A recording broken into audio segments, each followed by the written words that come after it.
જોતા હોય ને એકદમ ભયાનક વસ્તુ આવે ને એ જુએ ને અનકોન્શિયસ માઇન્ડમાં જતું રહે એના, અને એના કારણે પછી રાત્રે છે ને એ હુઈ ગયો ને તો ભડકે એકદમ. આમ આપણને થાય કેમ એવું થયું, તો કે પેલું જે જોયેલું છે એની અસરો બધી અનકોન્શિયસ માઇન્ડ સુધી એની પહોંચે છે બાળકોને, કારણ કે એની પેલી વચ્ચે બુદ્ધિ નથી બહુ, એને ભેદ પડતો નથી, કાં તો ખાલી મૂવીની અંદર ચાલુ છે, આ ટીવીની અંદર ચાલુ છે, આપણું એમાં કશું લેવા દેવા નથી, એવું બધું બહુ ખબર નથી હોતી એને.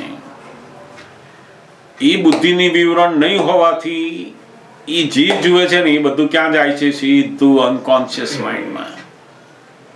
એટલે કહેવાય છે ને કે નાના બાળકોને જે જુએ ને એના સંસ્કાર બહુ ગાઢા પડે છે. કેમ તો કે એનું અનકોન્શિયસ માઇન્ડ એકદમ ખુલ્લું છે, અત્યારે બધું એમાં જ જાય છે, જલ્દીથી જતું રહે છે એમાં. અને પછી એ બાળક મોટો થાય ને ત્યારે પણ એ અનકોન્શિયસ માઇન્ડની અંદર જે વસ્તુ ગયેલી છે એનું જ બધું પરિણામ પેલા કોન્શિયસ માઇન્ડમાં આવતું જાય છે. એવા જ વિચારો, વર્તન બધું એની મેળે જ થતું જાય છે પછી. એટલે સ્વામી વિવેકાનંદ વાંચી અને એમને અનકોન્શિયસ માઇન્ડમાં જતું રહે, કારણ કે એમનો બહુ રાગ છે એ પ્રત્યેનો, માટે એવું આપણને પણ જે વસ્તુ ઉપર, જે વિષય ઉપર બહુ જ રાગ ઉત્પન્ન થયો હોય એ આપણામાં એવું થાય. કોઈને રસોઈનું, કોઈને ગાડીનું, કોઈને વાતોનું, કોઈને નૃત્યનું, કોઈને ગાવાનું, એક જ વખત બરાબર સાંભળે અને અનકોન્શિયસ માઇન્ડની અંદર એનો લય, તાલ બધું જતું રહે, અને પછી એની મેળે જ એનામાંથી બહાર નીકળે. અનકોન્શિયસ માઇન્ડ ની અંદર જવું એ પેલા રાગ દ્વેષને આધીન છે. જાતે બધા ના કરી શકે, નહીં તો બધા ના એમના જેવું વાંચીને બધા એવા વિદ્વાન ના થઈ જાય કે ના, બધાથી ના થઈ શકે. એટલે અનકોન્શિયસ માઇન્ડ એ તો ખાલી વ્યવહાર માટે છે, એમાં એનું પોતાનું કોઈ કલ્યાણ થાય નહીં. સંસારની કોઈ પણ વસ્તુને યાદ રાખવી, 10 વસ્તુ, 50 વસ્તુ, 100 વસ્તુને યાદ રાખવી, એ તો મૂળ સંસારનું કારણ છે, રાગ દ્વેષનું કારણ છે. સૌથી મોટામાં મોટી સાધના તો ભૂલી જવું તે છે. લોકો યાદ કરવું એને સાધના માની, ખરેખર તો ભૂલી જવું એ મોટી સાધના. ભૂલાય નહીં, તમે મહેનત કરી જુઓ, ભૂલાશે નહીં. એકમાંથી બીજું, બીજામાંથી ત્રીજું, કોઈ બિલકુલ કોઈ પણ વસ્તુ યાદ ના આવે એવી સ્થિતિ ક્યારેય નહીં આવે. ત્યારે લોકો યાદ રાખવાની સાધના અને બધી કરવા જાય છે, મહેનત. અરે ખરેખર તો મહેનત એમાં કરવા જેવી છે કે ભૂલવાનું મહેનત કરવાની છે. ભૂલો એટલે દાદા ભગવાનનું વાક્ય બહુ સરસ છે કે લોકો તો ભણેલું ભૂલી જાય છે કે છે, અને હું કે છે આવડેલું ભૂલી ગયો હતો કે છે. મને જેટલી આવડત છે ને એ બધી ભૂલી ગયો હું, ત્યારે તો મને આવું જ્ઞાન પ્રાપ્ત થયું કે છે. માણસ ને યાદગીરી એ તો જાય જ નહીં, ભૂલાય નહીં. અને કેટલાક ભૂલી જાય છે ને એ તો આવરણથી ભૂલે છે, એ તો પાછું આવરણ ખસે એટલે પાછું યાદ આવી જાય બધું. નથી ઘણા લોકો બહુ વખત તમે કોઈ જગ્યાએ મને મળ્યા છો ખરા, તો ધીમે ધીમે યાદ કરો, હો આપણે ફલાણા ભાઈના લગ્નમાં તમે આવેલા ને, તો કે હા બસ ત્યાં મળેલા આપણે. ભૂલાય નહીં, એ પેલું આવરણ ખસ્યું કે પાછું યાદગીરી શરૂ. કમ્પ્લીટ ભૂલાય એ તો બહુ મોટી દશા કહેવાય. એટલે એમને ચોપડી વાંચવાથી યાદ રહે છે, કારણ કે એમને એમનું એ પ્રત્યેનો જે રાગ છે એના કારણે પેલી યાદગીરી રહે છે, ધારણ થઈ જાય છે બધું. જેમાં રાગ, જેમાં દ્વેષ, એ વસ્તુ એની અનકોન્શિયસ માઇન્ડમાં એની મેળે જ જતી રહે. જવા દેવી પડે નહીં, જતી જ રહે. ખરાબ વસ્તુ જતી રહે અને સારી વસ્તુ જતી રહે, બંને જતી રહે. અને આ પ્રજ્ઞા શક્તિ એ તો બહુ અલગ જ આખી. આ બંને મનથી પર આત્માની પ્રત્યક્ષ શક્તિ કહેવાય. આ તો પ્રગટ થયેલી શક્તિ, જેની અંદર પ્રજ્ઞા પ્રગટ થઈ, એ તો બહુ મોટું પદ કહેવાય. એટલે તો કૃષ્ણ ભગવાનને પણ સ્થિત પ્રજ્ઞ કહેવામાં આવે છે. એની દશા કઈ વાસુદેવની? સ્થિત પ્રજ્ઞ. પ્રજ્ઞાની અંદર થોડીક સમય માટે સ્થિર થતા થાય, એ પદમાં થાય. અને મહાત્માઓ જેમને હું શુદ્ધાત્મા છે એવું ભાન થયું, એ લોકોને શું થયું? તો કે કાયમ માટે પ્રજ્ઞાની અંદર સ્થિર થયા છે. બહુ મોટી દશા. નહીં તો આ જગતમાં કોઈને પોતાની ભૂલ દેખાય નહીં. પોતે ખોટું કરી રહ્યો છે એવું જલ્દી દેખાય જ નહીં.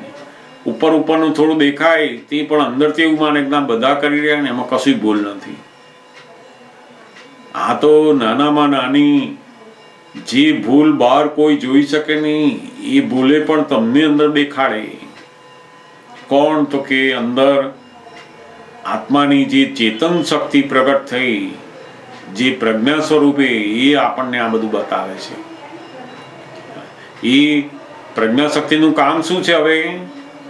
તો કે આ સંસારની બધી ફાઇલોમાંથી આપણને મુક્ત કરાવી અને પૂરેપૂરા શુદ્ધાત્મા સ્વરૂપ બનાવવાનું કામ કરે છે. હવે જ્યાં સુધી આપણે એ સ્વરૂપે નહીં થઈએ ત્યાં સુધી આ પ્રજ્ઞા શક્તિ કામ કરે જ જવાની, કરે જ જવાની, રાત દાડો. સમજાયું ને? આપણે જે આપણી નોર્મલ જે શક્તિ હોય એને આપણે જેમ કે કામમાં હોય કે કોઈ બી ફિલ્ડમાં, બરાબર, જેન્યુઅલી જીવવાનું તો છે, એમાં તમારે તમારી સ્પીડ વધારવી હોય, તમારે એવું કંઈક વાચા કંઈક ચેન્જ કરવું હોય, તો એ તમારે કઈ રીતે આગળ વધારાય? એ દરેક શક્તિની અંદર, દરેક કાર્યની અંદર આપણે જાણીએ છીએ કે આપણી પ્રકૃતિમાં એ શક્તિ નથી, અને આપણે એવું કરવું છે તો આપણે હંમેશા પોઝિટિવ બોલવાનું. આપણે બોલવાનું શું કે હા હું કરી નાખીશ, એવું પોઝિટિવ બોલવાનું. મારાથી થતું નથી એ બોલ્યા કે બધી શક્તિઓ અંતરાઈ જાય છે. વિચારવાનું, બોલવાનું એ હંમેશા પોતે પોઝિટિવ રાખ્યા કરે, તો પેલી શક્તિ ઉપરના જે અંતરાય હોય ને એ તૂટતા જાય ને પછી શક્તિઓ બહાર આવે. બરાબર. એના માટે ખાલી આટલું જ, એને મારાથી નથી થતું, મને નહીં ફાવે, હું નહીં કરી શકું, એ બોલવાનું નહીં. આપણે જાણીએ ખરા કે ઓહો પ્રકૃતિની અંદર આ બધું થતું નથી, એ આપણે જાણવાનું, પણ બોલવાનું શું? હું શીખી જઈશ, હું કરીશ, કેવી રીતે થાય લાવો જોઉં, ફરી ટ્રાય કરવું. પોઝિટિવ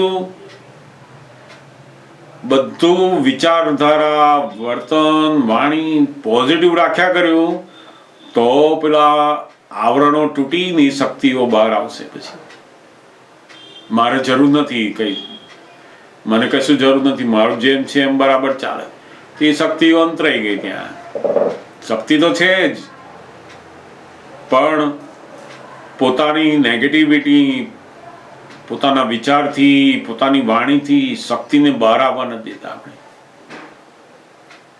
સમજાય ને? ધીમે ધીમે આપણે આપણા વાણીની અંદર, વર્તનની અંદર, મનની અંદર જો પોઝિટિવ પણ રહીશું તો આ સંસારની જે શક્તિઓની જરૂર છે આપણને, એની મેળે જ આપણા પૂતગલમાં આયા જ કરશે પ્રકૃતિમાં. સમજાય ને? બધી નેગેટિવપણાની વાણી, વિચારથી શક્તિઓ આવરાય છે. પ્રકૃતિની અંદર બધી અનંત શક્તિઓ છે, અને એ શક્તિઓ તમે મૂકો અંદર પોઝિટિવ પણ, તો ધીમે ધીમે પેલા અંતરાય તૂટતા જાય ને એ શક્તિઓ બહાર આવશે. પછી જેમ કોઈ પણ માણસ કોમ્પ્યુટર શીખવા જાય ને 2 દિવસ થાય ને મને તો નહીં ફાવતું, આ બધા લોકોને જે ફાવે છે આપણને બિલકુલ ફાવતું નથી, મને તો થાય જ નહીં. હવે મારી તો આટલી ઉંમર થઈ, હવે મને કશું ના આવડે, મારે ક્યાં જરૂરી છે. હવે એક બાજુ એને શીખવું છે અને બીજી બાજુ બોલે છે નેગેટિવ, મારે જરૂર નથી, મારે કામનું નથી, મને ના આવડે. હવે એ નેગેટિવપણાની જે વાણી છે એના કારણે એની શક્તિઓ બધી આવરાઈ જાય. પછી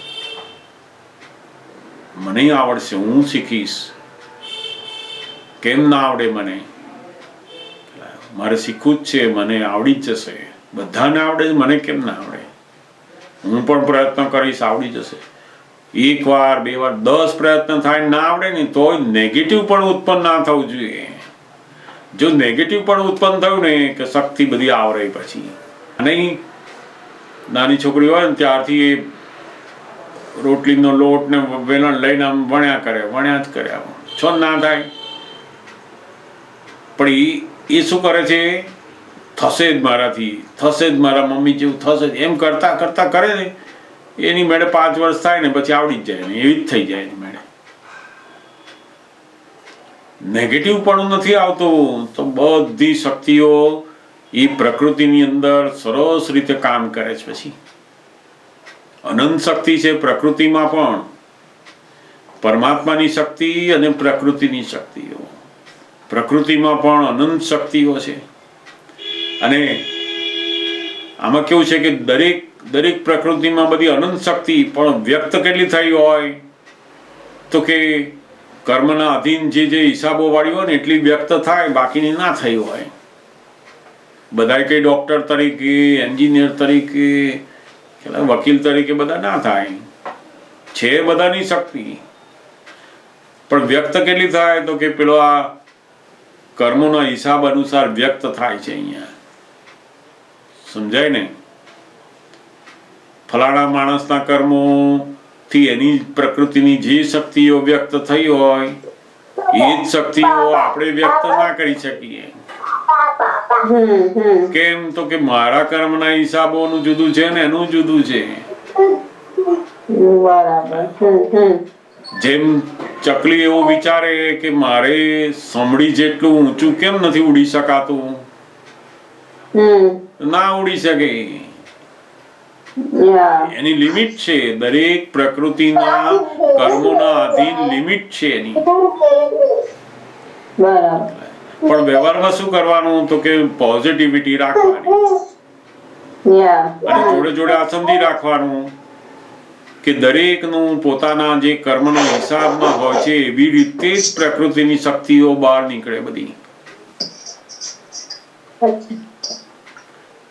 સમજાય ને? દોડે રેસ કોર્સ ની અંદર તો બધાય દોડે, નંબર તો એકનો જ આવવાનો ને. તો એનું જોઈને પછી આપણે દોડ્યા કરીએ, પ્રકૃતિમાં શક્તિ ના હોય દોડ્યા કરો એ તો નકામું હતું. બધી શક્તિઓને ખલાસ કરવાનું કામ કર્યું હતું. પણ બોલવાનું પોઝિટિવ, વાણી, વિચાર, વર્તન પોઝિટિવ. સમજાયું ને? સરસ છે. જય સચ્ચિદાનંદ, જય સચ્ચિદાનંદ. ઓકે, આપણે ટાઈમ પણ થાય છે 10 મિનિટ. દાદા ભગવાનના અસીમ જય જયકાર બોલીએ. બહુ સરસ. આપણને મયુરીબેન છે બોલાવશે.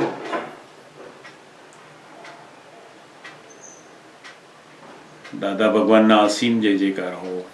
બહુ સુંદર આ ભક્તિ છે.